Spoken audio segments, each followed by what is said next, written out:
Tournez avec moi s'il vous plaît à l'Épître de Jacques, chapitre 2. Commençons la lecture au verset 14. Jacques 2 verset 14. Que sert-il, mes frères, si quelqu'un dit qu'il a la foi, et qu'il n'a pas les œuvres? La foi peut-elle le sauver? Si un frère ou une sœur est nu et manque de nourriture quotidienne, et que l'un de vous leur dise, allez en paix, chauffez-vous et rassasiez-vous, sans leur donner ce qui est nécessaire au corps, à quoi cela sert-il? De même, la foi, si elle n'a pas d'œuvre, est morte en elle-même.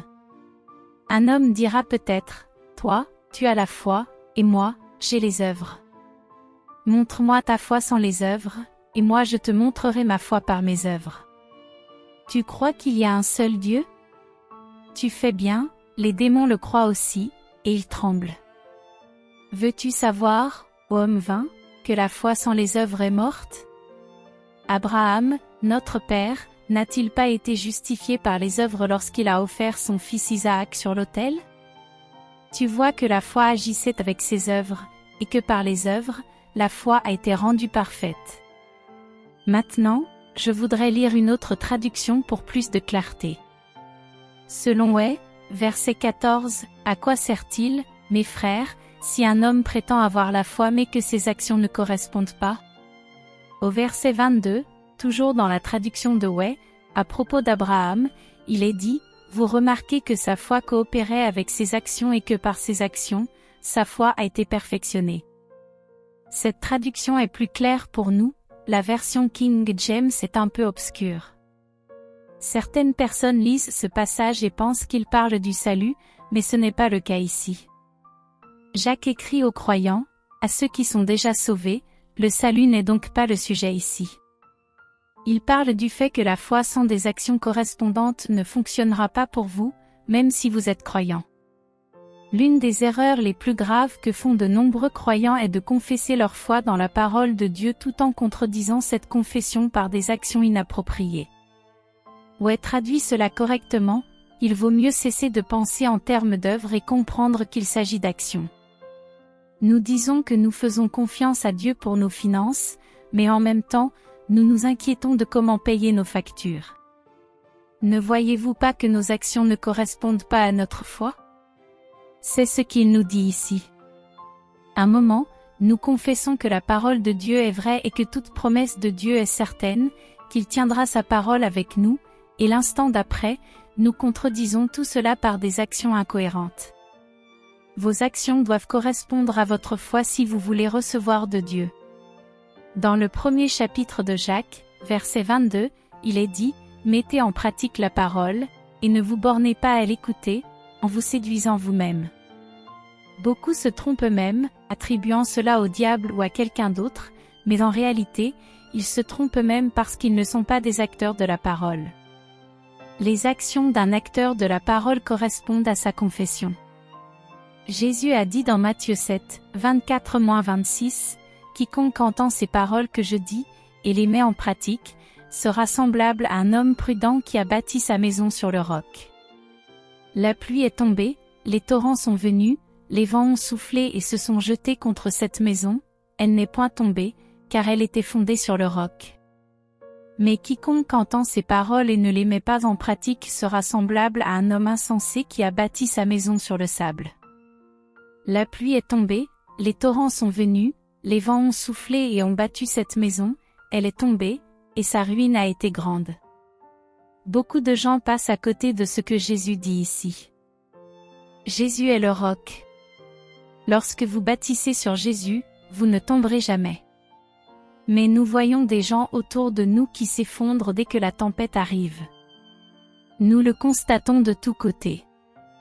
Quand les tempêtes de la vie viennent, certaines personnes sont emportées, bien qu'elles aient commencé avec le Christ, qui est pourtant le roc. Le problème, c'est qu'elles ne mettent pas en pratique la parole. Remarquez ce que Jésus a dit, « Quiconque entend ces paroles que je dis, et les met en pratique ». Il parle ici d'une personne qui agit selon la parole, croit en la parole, et dont les actions correspondent à sa foi. Remarquez quelque chose, les mêmes pluies sont tombées, les mêmes tempêtes et les mêmes vents ont frappé ces deux maisons. Si la pluie, le vent ou la tempête étaient responsables de la destruction, alors les 2 maisons auraient été détruites. Mais ce n'est pas ce qui les a détruites. La différence était que l'une des maisons appartenait à un pratiquant de la parole, tandis que l'autre non. C'est cela qui a fait tenir l'une et tomber l'autre. Les tempêtes de la vie ne sont donc pas ce qui nous terrassent. Si c'était le cas, elles nous renverseraient tous. Mais pourquoi certaines personnes affrontent-elles la même tempête sans être vaincues, sans tomber? C'est parce qu'elles sont des praticiens de la parole, elles agissent en fonction de la parole de Dieu. Loué soit le Seigneur. À l'inverse, d'autres, même s'ils sont chrétiens et sauvés, n'ont pas des actions qui correspondent à leur foi. Alors, quand la tempête de la maladie vient, ils sont terrassés. Tandis que d'autres, face à la même épreuve de la maladie, tiennent bon et refusent de succomber. Ils refusent d'accepter la maladie car elle ne leur appartient pas. Oui, les tempêtes de la vie nous touchent tous. Cela peut se présenter sous la forme d'une maladie, de difficultés financières, de toute autre épreuve. Mais celui qui met la parole en pratique peut, à travers tout cela, garder le sourire, louer Dieu et tenir fermement sa confession de foi, sachant que Dieu ne faillit jamais. Amen. Beaucoup de gens qui professent Christ et qui affirment croire que la parole de Dieu est vraie de la Genèse à l'Apocalypse sont comme ce vieux prédicateur qui disait « Je crois de la révolution aux générations ». Ils disent avec conviction croire en la Bible dans son intégralité. Pourtant, parmi ces mêmes personnes, beaucoup ne sont pas des pratiquants de la parole, ils parlent de la parole, mais ils ne la mettent pas en pratique. Il y a une différence entre parler de la parole et agir en fonction de la parole. Ils acceptent mentalement que la parole de Dieu est absolument vraie, mais cela ne leur apporte aucun bienfait, car ils ne s'en approprient pas le contenu. La seule façon de s'approprier la parole de Dieu est de l'appliquer, de faire ce qu'elle dit. Quand je fais totalement confiance à la parole de Dieu, je cesse de m'appuyer sur ma propre compréhension. Comme la Bible dit, confie-toi en l'Éternel de tout ton cœur et ne t'appuie pas sur ton intelligence. La seule manière de faire confiance à Dieu est de faire confiance à sa parole, car Dieu et sa parole sont un. Si votre parole n'a pas de valeur, vous n'en avez pas non plus. De même, si la parole de Dieu n'était pas fiable, alors Dieu ne le serait pas. Mais merci à Dieu, sa parole est bonne, et il veille sur elle pour l'accomplir. Jérémie 1 verset 12 dit, « Je veille sur ma parole pour l'exécuter ». Cependant, si nous ne nous approprions pas cette parole, Dieu n'a rien à accomplir dans notre vie. Il veut la rendre efficace pour nous et nous donner ce que sa parole promet, mais sans action de notre part, il ne peut rien accomplir. Alors, quand je fais confiance à la parole avec tout mon cœur et que j'arrête de m'appuyer sur des raisonnements humains et de chercher de l'aide chez les autres, mes actions s'alignent avec ma foi. Ma foi et mes actions sont en parfaite harmonie. Mais cela prend du temps, surtout si notre esprit a longtemps été encombré par des raisonnements humains. Il faut renouveler notre esprit avec la parole de Dieu pour que nos actions correspondent enfin à notre confession de foi. Sans cela, il y aura des échecs continus. Je pourrais confesser que Dieu est la force de ma vie et dire que je crois en la Bible, mais si je continue à parler de mes faiblesses et de mon incapacité, je serai défait, car il n'y a pas de correspondance entre mes paroles et mes actions. M'appuyer sur des moyens humains au lieu de faire pleinement confiance à Dieu crée confusion et faiblesse dans mon esprit. La seule chose à faire est de nous tourner vers la parole de Dieu, de l'accepter simplement et de l'appliquer. Je me souviens, il y a 30 ans, j'étais clouée au lit par la maladie. Au début, je ne savais pas que je pouvais être guérie. Comme beaucoup, je blâmais Dieu, pensant qu'il était plus généreux avec les autres qu'avec moi. Je pensais à Owen Smith, un ami d'enfance. Bien que j'aie été sauvée, je n'avais jamais été aussi méchant que lui. Pourtant, il jouissait d'une santé parfaite et n'avait jamais été malade, alors que moi, j'avais une condition cardiaque qui m'empêchait de vivre comme les autres enfants. Je me sentais tellement désolée pour moi-même que j'ai même cessé de parler à Dieu pendant un moment. Puis, en fin de journée, Ma mère est venue me réconforter, et je lui ai demandé, « Maman, ça aiderait si je voulais vraiment guérir ?» Elle m'a répondu, « C'est déjà la moitié de la bataille. » J'ai alors réalisé que j'avais cette moitié-là, et j'ai décidé de travailler sur l'autre moitié, celle qui dépendait de ma relation avec Dieu. J'ai donc décidé qu'il valait mieux reprendre le dialogue avec Dieu. Il avait toujours été prêt à me parler, c'était moi qui m'en étais éloignée. Alors, j'ai commencé à prier, mais il semblait que je ne parvenais pas à me connecter à lui.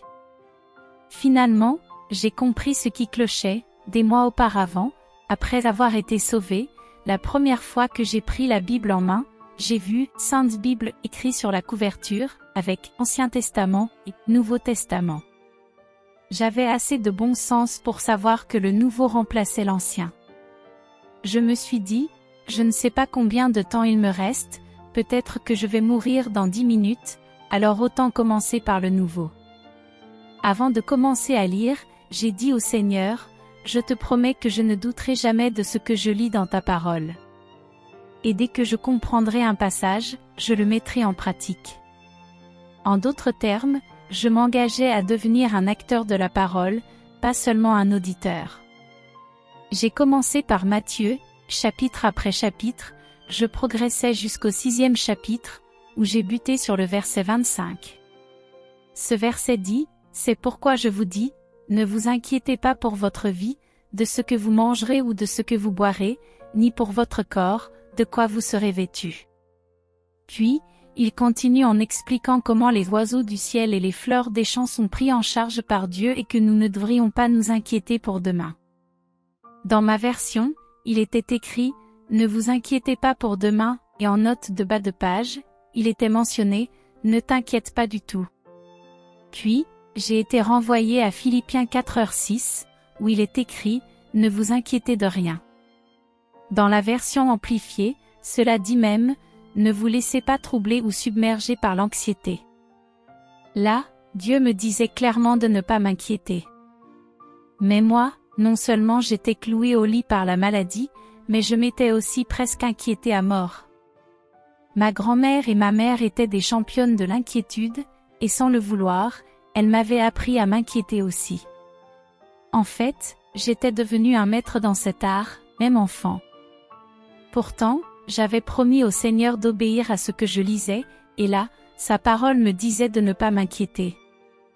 Il m'a fallu du temps pour réaliser que l'inquiétude est un péché. Beaucoup pensent que ce n'est pas le cas, mais désobéir à la parole de Dieu est un péché, tout autant que toute autre habitude. Tu vois, le tabac te tue à moitié, mais l'inquiétude, elle, te tue entièrement. Celui qui consomme du tabac ne profite qu'à moitié de la vie, car son goût et son odorat sont atténués. Mais l'inquiétude, elle, te consume complètement. Je le sais d'expérience et d'après ce que les médecins m'ont dit. Un jour, l'un de mes médecins est venu me voir. Il a pris le temps de m'expliquer en détail ce qui n'allait pas avec moi. Nous étions en 1933, et à l'époque, les connaissances médicales étaient limitées. Le docteur a pris une ordonnance et y a noté 7 noms de conditions cardiaques organiques, celles qui affectent le cœur lui-même. Il m'a expliqué que j'en avais 2, dont une malformation cardiaque présente depuis la naissance, un peu comme une pied-botte, mais au niveau du cœur. Mon état avait aussi entraîné une déformation de toute la région thoracique. Mon sang était si pauvre qu'il prenait une teinte orange pâle et était plus liquide que normal. Le docteur m'a dit qu'il n'y avait aucun remède, ni médicament, ni opération qui puisse me sauver. Il m'a alors donné un dernier conseil, ne t'inquiète de rien. L'inquiétude est ce qu'il y a de pire pour ton cœur. Et surtout, ne te mets pas en colère, cela pourrait te tuer sur le coup. Son conseil était simple, reste prêt à partir. J'ai apprécié son honnêteté, et je le lui ai dit plus tard, après que Dieu m'eut miraculeusement relevé. Il m'a dit, si quelque chose d'excitant se passe là-bas dans la rue, comme une voiture ou autre, n'y prête pas attention. Ne regarde même pas, sinon tu risques de t'exciter et de mourir sur le champ. Ensuite, il a ajouté, L'inquiétude tue plus de gens que n'importe quelle autre chose. Il y a plus de gens à l'hôpital, plus de malades, et même plus de morts dans les cimetières à cause de l'inquiétude que de n'importe quelle autre raison. Apparemment, il avait bien compris que ma mère et ma grand-mère étaient des championnes mondiales de l'inquiétude, et j'avais hérité de cette habitude. Non seulement j'étais presque mourant, mais je m'inquiétais tellement de mon état que j'étais en train de me tuer à petit feu. Alors quand le médecin m'a dit que je devais cesser de m'inquiéter, cela m'a vraiment mis dans une situation difficile. Puis, Dieu a commencé à travailler sur moi à ce sujet. J'ai pris conscience que l'inquiétude était un péché. Je surprends souvent les gens quand je leur dis que j'aurais autant de mal à me mettre à jurer qu'à m'inquiéter, car l'un comme l'autre sont des péchés. Je leur dis, on ne discutera pas pour savoir lequel est pire. Si c'est mal, on ne devrait pas le faire. Je veux vous montrer ce que signifie être un acteur de la parole. Je me souviens, ce jour-là vers 18h, en 1933, j'ai finalement capitulé devant le Seigneur et j'ai dit, « D'accord Seigneur, je te promets qu'à partir de ce jour, je ne m'inquiéterai plus. » Je lui avais déjà promis de ne jamais douter de sa parole et de la mettre en pratique dès que je la comprendrais. Cependant, j'avais ignoré ce que disait Matthieu 6, et à partir de ce moment, la parole de Dieu était devenue sombre pour moi. Savez-vous pourquoi la parole de Dieu semble obscure pour beaucoup d'entre vous? C'est parce que vous ne marchez pas dans la lumière que vous avez déjà reçue. Dès que je suis retournée à Matthieu 6 et que j'ai commencé à marcher dans cette lumière, le reste de la parole est redevenu clair pour moi. Pendant des mois, j'avais continué à lire, mais sans comprendre, parce que je n'appliquais pas ce que j'avais promis. Ainsi, j'ai dit, « D'accord Seigneur, je te promets qu'à partir de maintenant, je ne m'inquiéterai plus, je ne m'apitoierai plus sur mon sort, je ne serai plus jamais découragé, et je n'aurai plus jamais le cafard. » Tout cela est lié, le cafard, l'inquiétude et le découragement viennent tous du diable. Depuis lors, et cela fait 30 ans, je n'ai plus jamais ressenti d'inquiétude. Ai-je été tentée de m'inquiéter? Bien sûr. C'est la tentation la plus forte que j'ai jamais eue, mais je n'ai jamais cédé. Je n'ai plus jamais été découragée ni ressenti de l'apitoiement sur moi-même. Personne ne m'a jamais vu sans sourire ou sans bonne nouvelle, parce que Dieu dit de ne pas faire cela. Il nous dit de ne pas nous inquiéter ou nous angoisser pour quoi que ce soit. Il l'a dit, n'est-ce pas?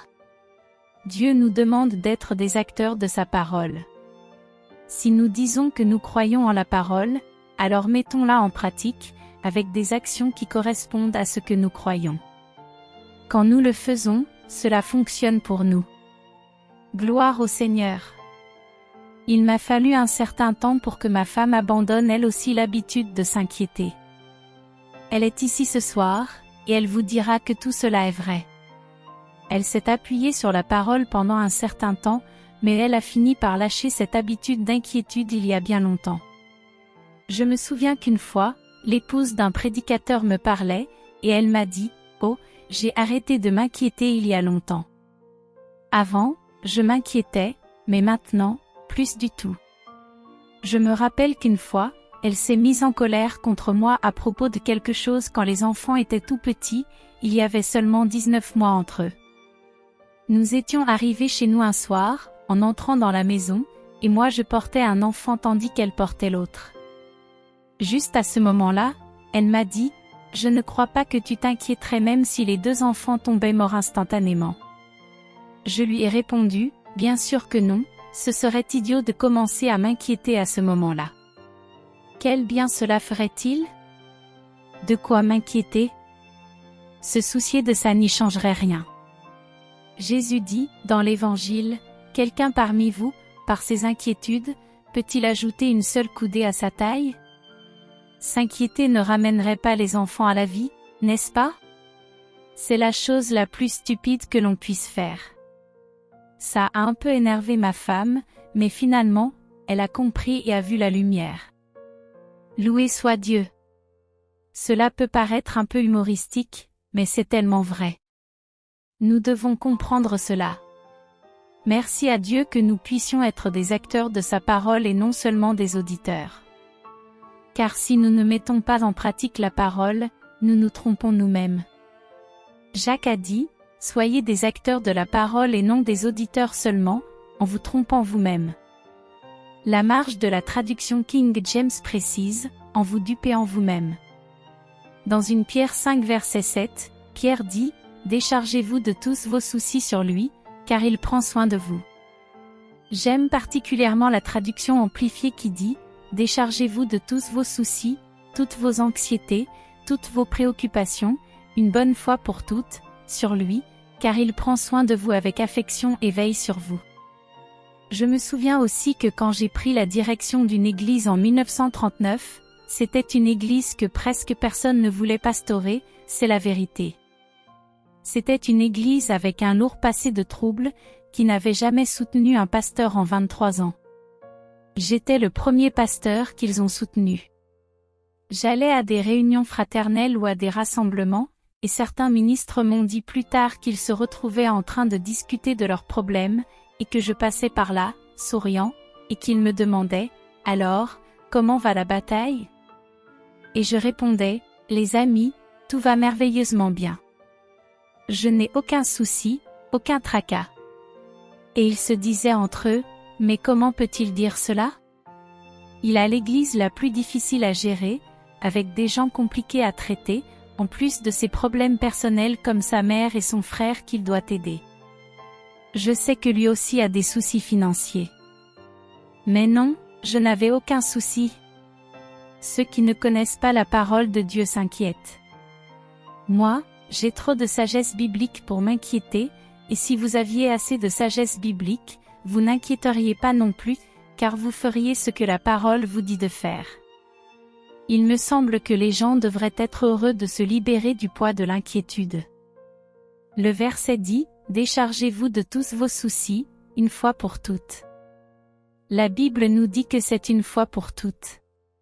Cela signifie que si vous priez pour vos problèmes, mais que vous continuez à vous inquiéter, vous n'avez pas d'action correspondante. Vous vous défaites vous-même, vous vous dupez.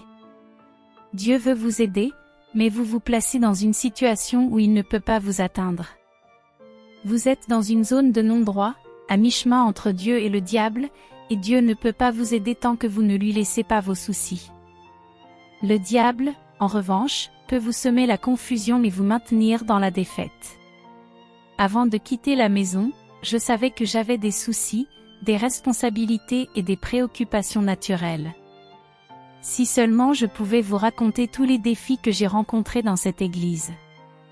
Je savais qu'il fallait dire quelque chose, mais je ne savais pas quoi, et je craignais de dire quelque chose de mal. Je savais aussi qu'il fallait agir, mais je ne savais pas quoi faire. Alors, j'ai décidé de prêcher la parole, de traiter tout le monde avec bienveillance, et de tout remettre entre les mains de Dieu. Après tout, il a dit de déposer tous nos soucis sur lui. Frères et sœurs, je vous le dis, nous avons eu un réveil constant dans cette église pendant 18 mois. Et je ne parle pas simplement de services de réveil spéciaux, je parle d'un réveil dans chaque service normal du dimanche, avec des gens qui se sont convertis, guéris, et remplis du Saint-Esprit. Ma faiblesse est la force de Dieu. Ma faiblesse, diront certains, mais rappelez-vous, la force de Dieu est ce sur quoi je m'appuie. Je ne fais pas confiance à ma propre force. Certains diront, j'essaie d'être fort, mais Dieu c'est la vérité, je ne peux pas le faire seul. Arrêtez-vous là. La Bible ne nous dit jamais de compter sur notre propre force. L'apôtre Paul a écrit à l'église d'Éphèse en disant, « Soyez forts dans le Seigneur et dans la puissance de sa force. » Il ne s'agit pas de faire confiance à vous-même ou à vos propres capacités. Non, c'est reconnaître que Dieu est votre force. Quand vous êtes fort en lui, vous puisez dans sa puissance, pas dans la vôtre. Trop de gens ne comprennent pas cela. Ils luttent, essayant de tout faire eux-mêmes. C'est comme s'ils pensaient, si je peux juste tenir bon, ça ira. J'ai entendu ce genre de discours dans des endroits comme l'Oklahoma, le Texas, la Californie, et même en Pennsylvanie. Les gens disent, priez pour moi, que je puisse tenir jusqu'à la fin. Mais Dieu ne veut pas que vous vous contentiez de tenir bon, il veut que vous le laissiez agir. Lâchez prise et confiez-vous à ses promesses. Ne tentez pas de tout faire seul, laissez Dieu agir dans votre vie. Je pense souvent à un événement de 1937 qui illustre ce point. Vous vous en souvenez peut-être, à Akron, Ohio, le gouvernement testait un énorme dirigeable pendant la Grande Dépression. Ils avaient environ 200 militaires qui tenaient des cordes pour garder l'engin au sol, mais quelque chose a mal tourné. Le dirigeable s'est soudainement élevé dans les airs. Certains hommes ont eu la présence d'esprit de lâcher les cordes, mais d'autres ont essayé de maintenir leur prise, pensant pouvoir le contrôler. Alors que le dirigeable montait de plus en plus haut, ceux qui tenaient encore les cordes étaient en danger. Plusieurs sont tombés et ont été tués ou blessés. Mais un homme est resté suspendu là-haut. Il est resté accroché pendant plus d'1 heure, bien après que tous les autres soient tombés.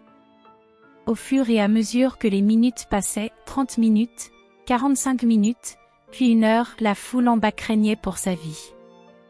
Il se disait, à tout moment, il va lâcher prise, et lorsqu'il le fera, il va tomber et être écrasé.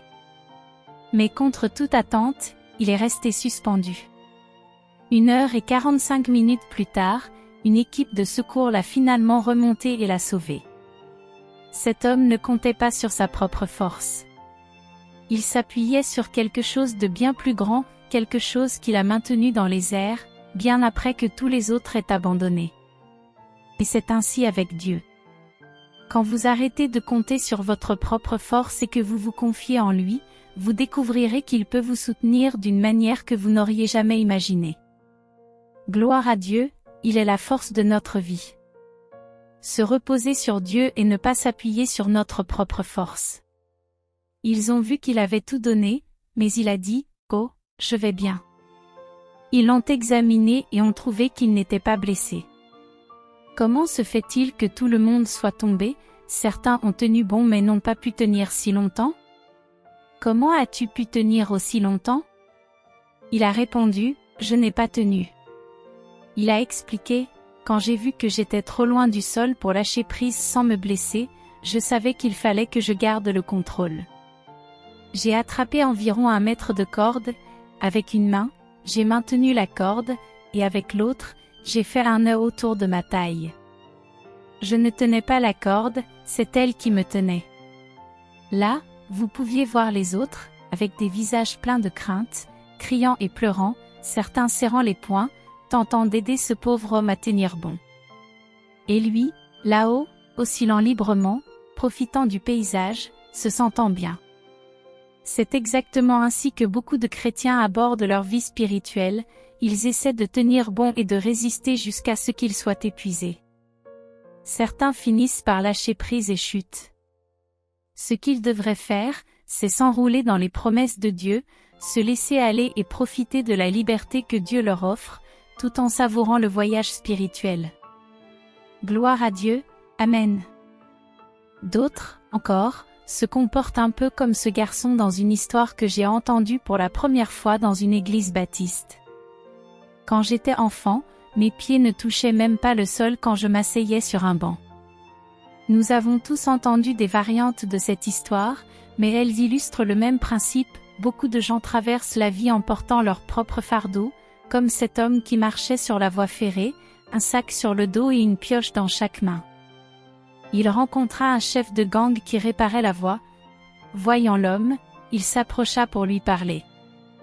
L'homme pensa qu'il allait lui demander de quitter la voie, alors il posa ses valises, tout en gardant son sac sur le dos, il chercha dans sa poche et lui montra son billet. « Vous ne pouvez pas me faire descendre d'ici, j'ai un billet. » Le chef de gang répondit, « Avoir un billet ne vous permet pas de marcher sur la voie ferrée. Vous pouvez prendre le train, enregistrer vos bagages et voyager confortablement. » Beaucoup de gens dans la vie sont sur la bonne voie, mais au lieu de marcher, ils devraient être assis dans le train, en paix, en train de profiter du voyage. Gloire à Dieu. Mais ce n'est pas tout. Ils devraient aussi vérifier leurs bagages. Jésus nous dit dans 1 Pierre 5 verset 7, « Déchargez-vous sur lui de tous vos soucis, car il prend soin de vous. » Vous n'avez pas à porter vos fardeaux seuls. Laissez Dieu porter ce poids pour vous. Et c'est cela, mes amis, la vraie foi. La force de Dieu est la mienne. L'habileté de Dieu est la mienne. Gloire à Dieu. C'est cela la foi qui parle, avec des actions correspondantes. Vous pouvez regarder le diable dans les yeux, regarder les circonstances en face, et agir sur la parole de Dieu. Alors, Dieu se mettra à l'œuvre pour vous. Louez Dieu. Chers frères et sœurs, si tu ressens dans ton cœur l'appel de Jésus aujourd'hui, je t'invite à faire cette prière de confession et de salut avec moi. Seigneur Jésus, je reconnais que je suis pécheur et que j'ai besoin de ton pardon.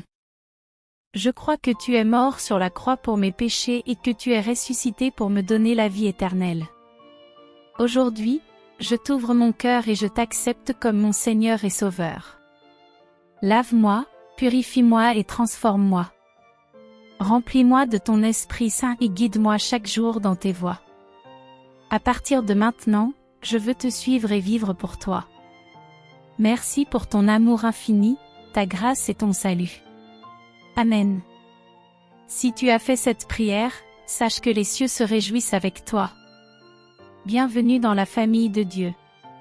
Continue à marcher avec foi, à prier, à lire sa parole et à grandir dans ta relation avec Jésus. Il t'aime et il est avec toi pour toujours. Merci à tous d'avoir pris le temps de regarder cette vidéo. Nous sommes vraiment reconnaissants pour chaque vue, chaque commentaire et pour le soutien que vous nous apportez sur cette chaîne. La prière est un pilier essentiel dans notre marche avec Dieu, et nous espérons que cette vidéo vous a encouragé à approfondir votre propre relation avec lui à travers la prière. Continuez à chercher sa présence, à prier avec foi, et à faire de la prière un mode de vie. Si cette vidéo vous a touché, n'hésitez pas à la partager autour de vous. Que Dieu vous bénisse et vous accompagne chaque jour.